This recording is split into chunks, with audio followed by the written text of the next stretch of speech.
और ईरान के संवर्धित यूरेनियम पर बड़ी खबर है। IAEA ने कहा अभी इस्फहान में है संवर्धित यूरेनियम। ज्यादातर यूरेनियम इस्फहान में होने की संभावना है। जून 2025 से संवर्धित यूरेनियम इस्फहान में ही है, यह कहा है IAEA ने।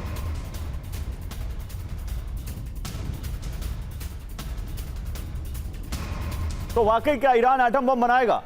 IAEA ने क्या कहा है और उससे क्या संकेत मिलता है, समझिए। इस्फहान के न्यूक्लियर सेंटर में है संवर्धित यूरेनियम।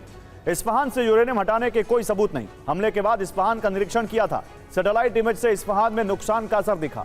ईरान के पास कितना यूरेनियम है?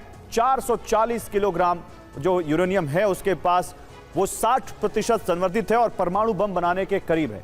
इसके अलावा 200 किलोग्राम जो यूरेनियम है वो 20% संवर्धित है और लो एनरिच्ड यूरेनियम की अधिकतम सीमा है।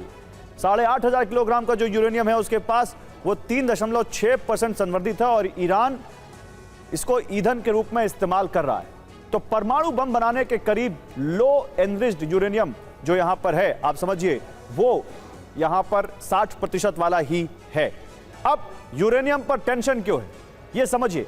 अमेरिका, ईरान, इन दोनों के बीच यूरेनियम पर क्या टेंशन है, आइए आपको दिखाते हैं। अमेरिका ईरान संवर्धित यूरेनियम हमें सौंपे, ये अमेरिका कह रहा है। ईरान कह रहा है कि अपना परमाणु कार्यक्रम हम नहीं रोकेंगे। अमेरिका क्या कह रहा है कि यह दुनिया के लिए खतरा है ईरान इस वक्त, जबकि ईरान कह रहा है कि अमेरिका डराना चाहता है। अमेरिका क्या कह रहा है? 20 साल के लिए बंद हो परमाणु कार्यक्रम। ईरान कह रहा है नहीं, इतना नहीं, 5 साल मान लेंगे, 5 साल तक बंद कर सकते हैं। बड़ी बात क्या है? संवर्धित यूरेनियम को लेकर अमेरिका और ईरान में सहमति नहीं है। पाकिस्तान ने यूरेनियम अपने पास रखने का ऑफर दिया था, लेकिन उस पर भी कोई सहमति नहीं बनी। रूस को ईरान का संवर्धित यूरेनियम देने की खबर आई थी, लेकिन उस पर भी कुछ भी पक्का सामने नहीं आया है। उन्होंने कहा है कि हॉर्मुज़ स्ट्रेट खुद एक आर्थिक परमाणु हथियार जैसा है, जिसके जरिए ईरान दुनिया की ऊर्जा आपूर्ति को बंधक बनाने की कोशिश कर रहा है। वो इस बात का दावा कर रहे हैं कि दुनिया की 25% या 20% ऊर्जा को बंधक बना सकते हैं। कल्पना कीजिए कि अगर उन्हीं लोगों के पास परमाणु हथियार तक पहुंच हो तो क्या होगा। अमेरिकी मीडिया रिपोर्ट्स में लगातार लिखा जा रहा है कि ईरान जानबूझकर वार्ता को लंबा खींच रहा है।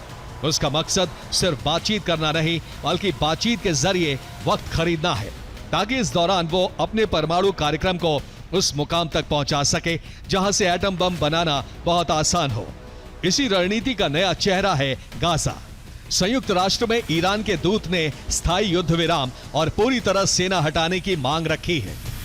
ट्रंप ने एक बार नहीं, बार बार दोहराया है कि ईरान को किसी भी कीमत पर परमाणु हथियार हासिल नहीं करने दिया जाएगा।